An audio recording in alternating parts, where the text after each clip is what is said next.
ধনী স্বামীর চেয়ে যত্নশীল স্বামী হাজার গুণ উত্তম। দুনিয়ার সবচেয়ে সৌভাগ্যবতী নারী সেই, যে একজন যত্নশীল স্বামী পেয়েছে। একজন স্বামীর ভালোবাসা ও যত্ন একজন স্ত্রী পৃথিবীর কোথায় পাবে? কোথাও পাবে না। রাতটা যেন আমার ক্ষতগুলোর মতোই গভীর। শুধু পার্থক্য এটাই, রাতের কাছে চাঁদ আছে, কিন্তু আমার কাছে কিছুই নেই। স্ত্রীর মনে কষ্ট মাঝে মধ্যে বিরক্তিকর লাগলেও শুনবেন, কারণ আপনার সাথে কষ্ট বা অভিযোগ শেয়ার করতে পারলে সে একটু হালকা হবে। নয়তো চাপা পড়া মনের কষ্ট তার মানসিক স্বাস্থ্যের ক্ষতি করবে। মধ্যবিত্ত ফ্যামিলির 4 জনের সাপ্তাহিক বাজার গুছিয়ে নিলাম। সংসার খরচ থেকে টাকা জমানোর সহজ উপায় আর গ্রামের সাদামাটা জীবন তোমাদের কাছে আজকে আমি শেয়ার করব। তো নতুন দিনে নতুন আর একটি ব্লগ ভিডিও নিয়ে হাজির আমি আপনাদের মাঝে। সাভানা, ভারতের ছোট্ট একটা গ্রাম শীতলকুচি জেলা থেকে বলছি। তো welcome back to my channel. আসসালামু আলাইকুম। তোমরা সবাই কেমন আছো? আমি আশা করি তোমরা সকলে ভালো আছো। আলহামদুলিল্লাহ আমিও ভালো আছি, আর আমার পরিবার পরিজনদের নিয়ে আলহামদুলিল্লাহ আমি ভালোই আছি। আর আমার প্রাণপ্রিয় কলিজা আপু ভাইয়ারা তোমরা সবাই কেমন আছো? আমি আশা করি তোমরা সকলে ভালো আছো। তো বরাবরের মতো না ব্লগটা আমি রাত 9টা থেকে শুরু করে দিলাম। তো গুড ইভিনিং, এখন বাজে রাত 9টা। তো এখন আমি ব্লগটা শুরু করে দিলাম। মধ্যবিত্ত ফ্যামিলির 4 জনের সাপ্তাহিক বাজার গুছিয়ে নিলাম, আর সংসার খরচ থেকে টাকা জমানোর সহজ উপায়। যেহেতু আমরা সদস্যের সংখ্যা কম, 4 জন কখনো 3 জন এরকম থাকি, 4 জন পার্মানেন্ট থাকি না, কারণ হাজব্যান্ড তো প্রবাসে থাকে, কিছুদিন বাড়িতে থাকে, কিছুদিন প্রবাসে থাকে, আর ছেলে এক চিল্লে থেকে এসেছে। এখন পার্মানেন্ট 3 জন থাকবো, মাঝে মধ্যে হাজব্যান্ড আর কি যোগ হবে। তো 4 জনে ধরে নিলাম। আমাদের সাপ্তাহিক 4 জনের বাজার তেমন বেশি কিছু লাগে না, অল্প কিছু হলেই হয়। কারণ সাপ্তাহিক বাজার আমি মানে যেটা আর কি রুমের মধ্যে নেই সেটাই নিয়ে আসি, বাদবাকি আমি কিন্তু নেই না। কারণ অযথা খরচ আমি পছন্দ করি না। হিসাব আর বুদ্ধি খাটিয়ে আমি সব সময় চলি বলে অযথা খরচ আমি পছন্দ করি না।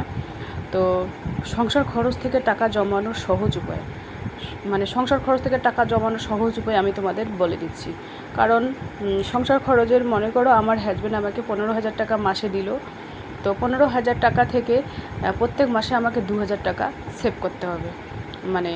সরাসরি আমি ব্যাংকে গিয়ে সেভ করব না, আমার যে প্লাস্টিকের ভাড় আছে ওখানে আমি সেভ করতে পারবো। 2,000 করে যদি প্রত্যেক মাসে জমাই তাহলে 15,000 হচ্ছে। এখানে হচ্ছে আজকে খাসির মাংস আর কি নিয়ে এসেছি 500 গ্রাম মতো। 250 গ্রাম আমার মাকে দিয়েছি, আর 250 গ্রাম আমার জন্যই আর কি রান্না, আমাদের 3 জনের জন্য আর কি রান্না করতেছি। তো দেখাই যাচ্ছে না, সেই জন্য তোমাদের একটু খুন্তি দিয়ে নেড়ে দেখাচ্ছি। তো ওই পাশে রান্না করতে করতে আমি কিচেনটা একটু পরিষ্কার করে নেব। তো যাই হোক, আমি কিন্তু এভাবে বুদ্ধি খাটিয়ে আর কি সংসারটাকে মেনটেন করি। আর সংসার খরচ থেকে এভাবে আমি জমাই। কীভাবে জমাই তোমাদের আমি বলছি।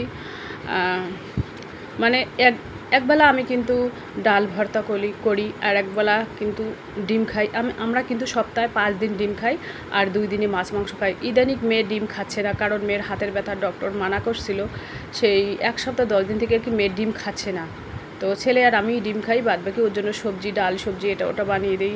মাঝে মাঝে মাছ নিয়ে আসি বেশি করে, ওখান থেকেও মেয়ের জন্য ভাজা করে রেখে দিই, আর ওর নানিমা ওর জন্য পাঠিয়ে দেয় সবজি, ওইটা দিয়েই হয়ে যায়। তো এবার আমি মশলার জারগুলো শুকনো ন্যাকড়া দিয়ে একটু পরিষ্কার করে নেব। কারণ এর আগের ব্লকে তো আমি দেখেছি কিচেন ডিপ ক্লিন সপ্তাহে 1 দিন বা 10 দিনে 1 দিন বা 15 দিনে 1 দিন করলেই হয়ে যায়। আর আমি যেহেতু শুকনো ন্যাকড়া দিয়ে প্রত্যেক দিনে মুছি, সেই জন্য ডিপ ক্লিন করার কোনো মানেই হয় না।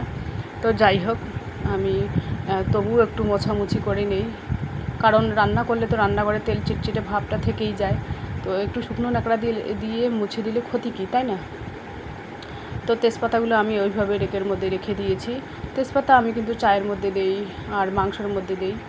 এবার আমি শুকনো লঙ্কাগুলো ডিব্বার মধ্যে ঢালবো। খালি ডিব্বা খুঁজতেছি, দেখছি কোথায় পাওয়া যাচ্ছে খালি ডিব্বা। তো এই যে পেয়েছি খালি ডিব্বা।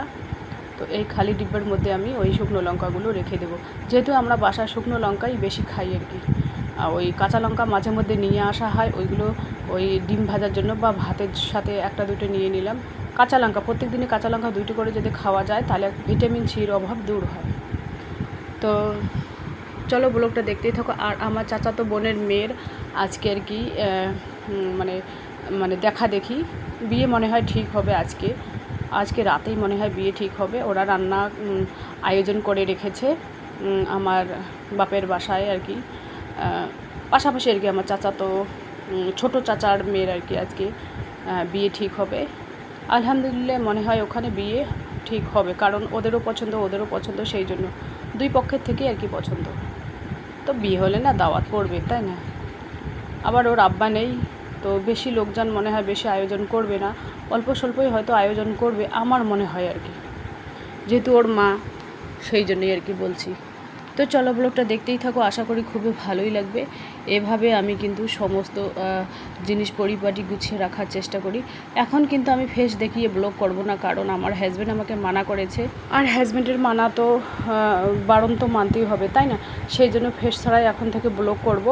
তো জানি না কত দূর তোমরা আমাকে সাপোর্ট করো, যেহেতু ব্লগের মধ্যে ভিউ নেই, আমার ব্লগের মধ্যে ওই 100, 150, 200 এরকম করে হয়।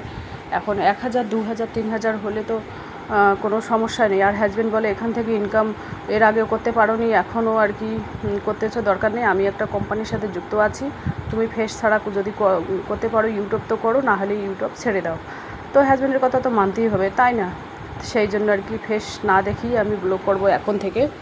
তোমরা সবাই আমাকে সাপোর্ট করো, আমিও তোমাদের সাপোর্ট করব সারা জীবন। মানে ফেস ছাড়া করলে হাজব্যান্ডের কথা ঠিক আছে, ফেস ছাড়া যদি আমি ব্লগ করি তাহলে আমি সারা জীবন করতে পারবো, কারণ ছেলের বিয়ে হবে, মেয়ের বিয়ে হবে, ওদের আত্মীয় স্বজন, ছেলের আত্মীয় স্বজন বিয়ে, শ্বশুরবাড়ির আত্মীয় স্বজন, মেয়ের শ্বশুরবাড়ির আত্মীয় স্বজন যদি আমার ব্লগ কোনো দিন দেখে তাহলে নানান কথা হবে। সেই জন্য ফেস ছাড়া করলে না 2-3 বছর পর তখন তো আরও অনেক ভিডিও ব্লগ আর কি ফেস ছাড়া আসবে, তখন ওই আগের ভিডিওগুলো কোন তলায় তলিয়ে যাবে মানে খুঁজে বার করা খুবই মুশকিল হবে। সেই জন্য আমি এখন থেকে ওই ফেস ছাড়াই ব্লগ করব। মুখটাই তো সব, আমার মুখটাই তো সব নষ্টের গোড়া, তাই না? যত আমার নিয়ারেস্ট আত্মীয় স্বজন আসছে, ওই আমার মুখটা দেখলে ওদের মনে হয় গায়ে জ্বালা ওঠে। সেই জন্য মুখটাই যদি না দেখায় তাহলে আগামী দিনে কোনো প্রশ্নই নেই, তাই না? আমার আশা ছিল যে ফেস ছাড়াই একটা আর কি ব্লগ করব, গলা থেকে নিচ অবধি, মুখটাই সবার যন্ত্রণা, তো মুখটাই দেখা বন্ধ করে দেবো। তো এখানে দুধ গরম করতে বসিয়ে দিয়েছি, অলরেডি রাতের রান্না হয়ে গেছে। এই যে দেখুন, ভাত দুপুরে রাখা আছে একটু তাই, আর মাংস ঝোল করেছি আলু দিয়ে, আর কিচ্ছু করিনি, কারণ মাংস হলে ছেলে মেয়েরা অন্য কিছু খেতে চায় না। তো চলো আজকের ব্লগ এ পর্যন্তই, টাটা, আল্লাহ হাফেজ।